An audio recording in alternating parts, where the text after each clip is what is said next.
Welcome back. Thank you for staying with us. In Barbados, nationals and non-nationals face being charged for breaching quarantine. Recently, a British national was fined 12,000 Bajan dollars for the offense. The issue of people evading quarantine or breaching it is also an issue here in St. Lucia. We took to the streets to find out whether you think people should be fined for quarantine breaches. Recently, 2 individuals in Barbados were charged for breach of quarantine. So here in St. Lucia, we took to the streets to find out whether you, members of the public, believe this approach should be used here to deter people from breaking their quarantine agreement. Strengthen the law, people will take you like a puppy show. Now, if that overseas, they should have that same thing in St. Lucia too, because we all facing the same sickness. If they say to wear your mask, you should wear your mask. If they tell you to not be close to one another, you all know what they're talking about. You all should do the same thing that people do. That is to protect you. So you cannot break the law all the time. That is wrong. Once someone breach the quarantine rules and protocols, there should be some penalty, regardless if they are national, non-national, whatever the case may be. So if you have a policy or a law, whatever you want to call it, as it relates to quarantining, it should be for both locals and the foreigners, right? Certain things shouldn't be requested of one and not of the other.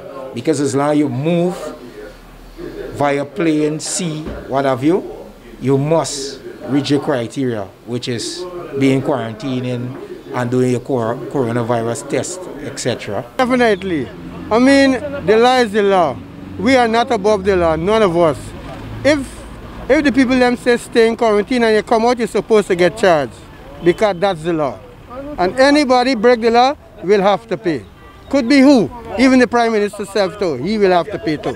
Well, yeah, I believe everybody should be going to quarantine, because the same way the national coming from other countries that coming in the country need to be in quarantine. Then the same way the non-national that coming from, such as a tourist and otherwise, need to be in quarantine, because anybody and everybody can have the virus.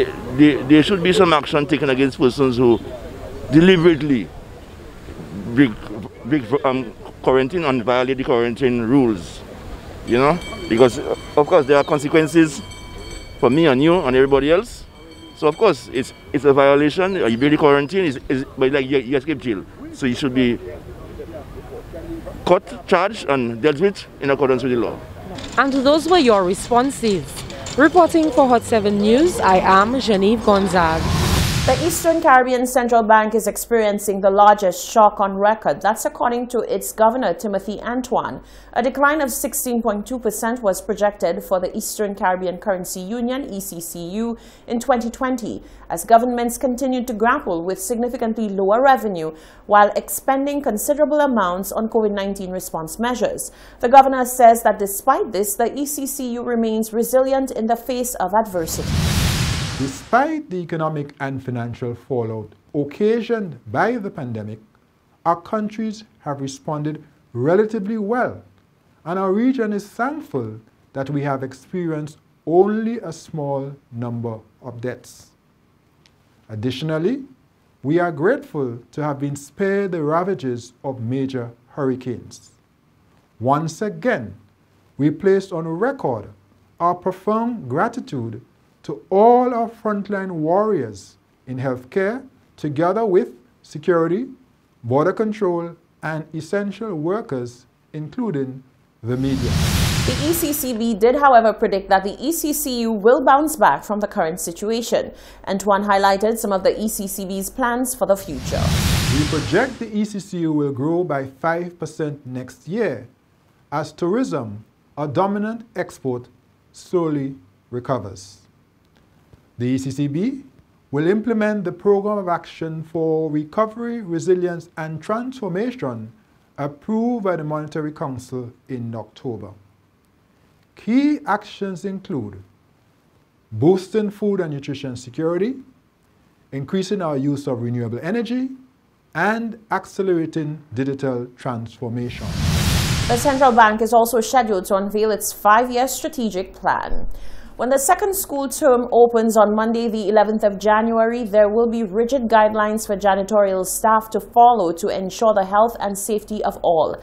Chief Environmental Health Officer Parker Ragananan says the cleaning regimen has been developed by the Ministry of Health, and it details how surface areas are to be cleaned. We recommend that for cleaning and disinfecting, that there are one of two or both solutions that can be used. One is sodium hypochlorite, and that is 5,000 parts per million.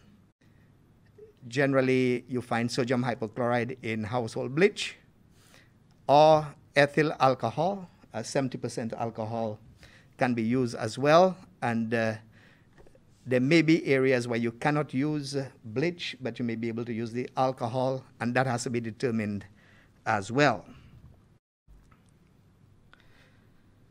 As far as our classrooms are concerned, we are looking at ways to improve ventilation within the classrooms, and it means that if there are windows, to try as best as possible to keep these windows open.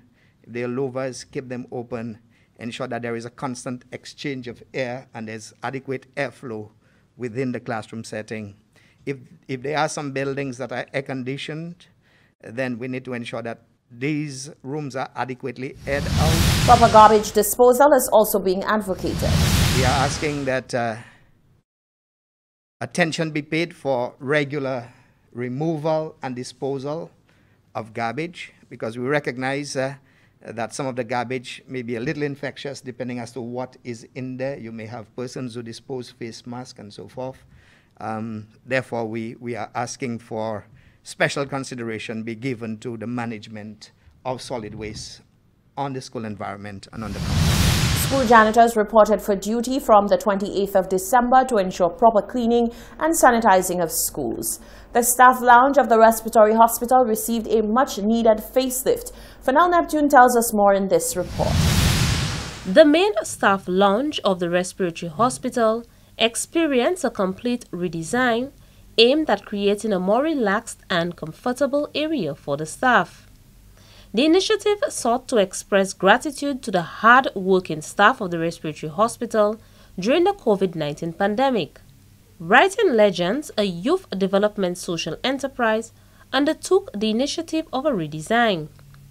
Operations manager of Writing Legends, Yasmin Butcher, announced the generous enterprise was conceived because of the Giving Tuesday movement. Giving Tuesday is recognized globally on the Tuesday after Thanksgiving in the US, which was on the 1st of December last year, 2020. And it kicks off a month-long giving and generosity campaign in the Eastern Caribbean islands, known as Giving Tuesday Eastern Caribbean. So for this Giving Tuesday, Writing Legends paid forward campaign, we included 3 projects in St. Lucia. The first one was making holiday care packages for the girls at the New Beginnings Transit Home. The second one was a Secret Santa cash and goods donation drive. And the third one was this renovation at the Respiratory Hospital Staff Lounge. Executive Director of the Owen King EU Hospital and the Victoria Hospital, Nancy Francis, recognized the dedication, hard work, and personal sacrifice of the medical frontline staff at the Victoria Hospital. We want to demonstrate to them that we have taken steps to provide them with the basic requirements as mandated by law and the collective agreement. But we are going further by ensuring that they have a conducive and a relaxing environment so they can distress during the breaks or on their lunch hour. The staff lounge was redesigned with the theme Tropical Escape. Reporting from the Ministry of Health and Wellness, I am Fennell Neptune. Stay with us, there's more news after the break.